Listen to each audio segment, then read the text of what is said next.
You're watching the History Fella channel, and in this video we're looking at the Battle of Roan's Tan Yard. The Battle of Roan's Tan Yard, also known as the Battle of Silver Creek, was a minor battle fought during the American Civil War on January the 8th, 1862, in Randolph County, Missouri. After back-and-forth operations throughout 1861, the pro-Confederate Missouri State Guard, under the command of Sterling Price, had been confined to southwestern Missouri. In December 1861, Price authorized recruiting and raiding activities in the central portion of the state, with the Northern Missouri Railroad being a major target. In January 1862, Major W.M.G. Torrance of the Union Army located the Missouri State Guard base in Randolph County and attacked it on January the 8th, with elements of 4 cavalry regiments. The camp, which was commanded by Colonel John A. Poindexter, put up little resistance and was soon overrun.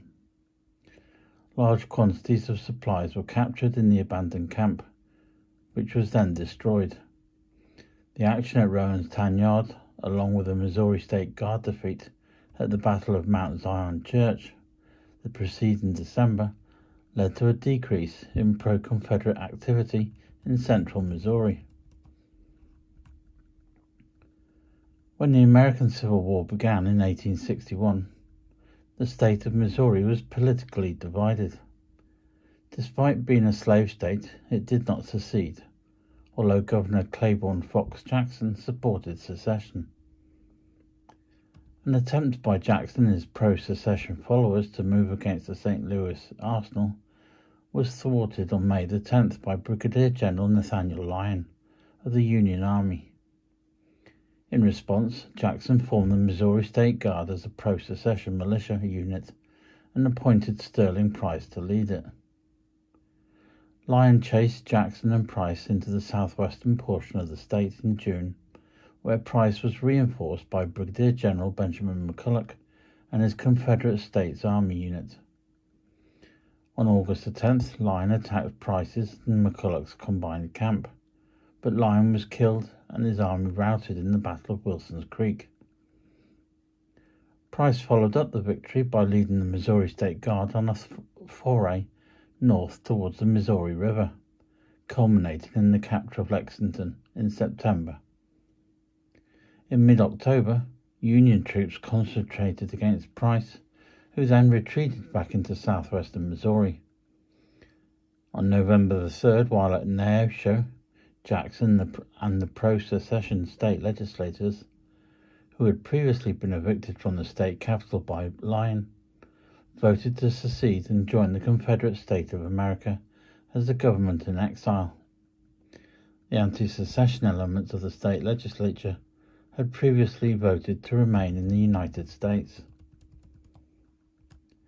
In December, Price sent recruiters into the central portions of Missouri, in the hope that men would volunteer to serve in his command. An additional goal was to raid the North Missouri Railroad on the night of December the 20th. Several hundred men volunteered for the raid on the railroad and damaged 100 miles stretch of it by burning bridges. Thousands of Missourians joined Confederate supporting units in the period after the raid. The Missouri State Guard then formed a camp in the vicinity of Yates, Missouri, in Randolph County to attract and train new recruits. While scouting near Silver Creek in January 1862, Union Major W.M.G. Torrance of the 1st Iowa Cavalry Regiment learned of the presence of the Missouri State Guard camp in the area. While Union authorities had been aware of their existence of the camp, for over a week its location had not previously been established. The Missouri State Guard outpost was under the command of Colonel John A. Poindexter. An 1864 source estimated that Poindexter had around 1,000 men on hand. On January the 8th, Torrance decided to attack Poindexter's camp. collecting together detachments from his own regiment as well as the 1st and 2nd Missouri and the 4th Ohio Cavalry Regiments. Torrance began preparing for an attack. The National Park Service estimates the Union column's strength at around 450 men, while a 1908 history of the Union Army gives the strength of about 500. About 4 miles from the Missouri State Guard camp, Torrance deployed his men. 1 battalion of the 2nd Missouri Cavalry and 1 company of the 4th Ohio Cavalry were to draw Poindexter's fire, while elements of the 1st Iowa Cavalry and the 1st Missouri Cavalry were to conduct a mounted charge. 3 additional companies of the 2nd Missouri Cavalry were to attack from a different direction. The attack hit around 4:30, with a fog on the field. Initially, the Missouri State Guardsmen held out, using the fog and the terrain as cover, with the 2 sides trading volleys. Torrance broke the stalemate by sending in 4 companies, 3 of which were the 1st Iowa Cavalry, to charge Poindexter's line. This threw the defenders into confusion, and the camp was captured after a fight of only about 30 or 40 minutes.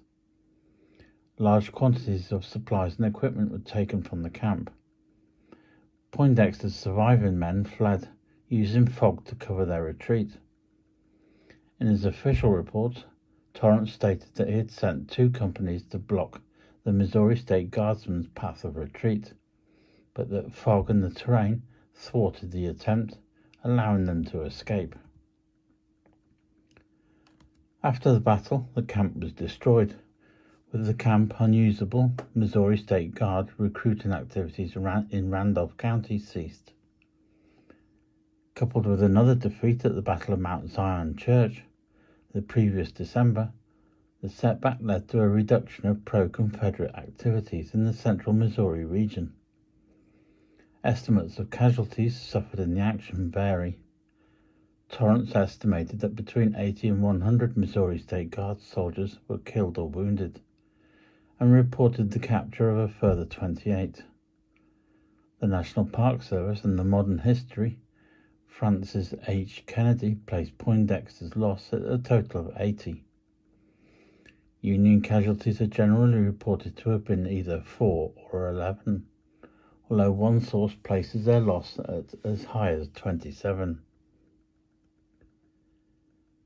If you found the information in this video informative, please feel free to give the video a thumbs up and subscribe to the channel. And thank you for watching the video.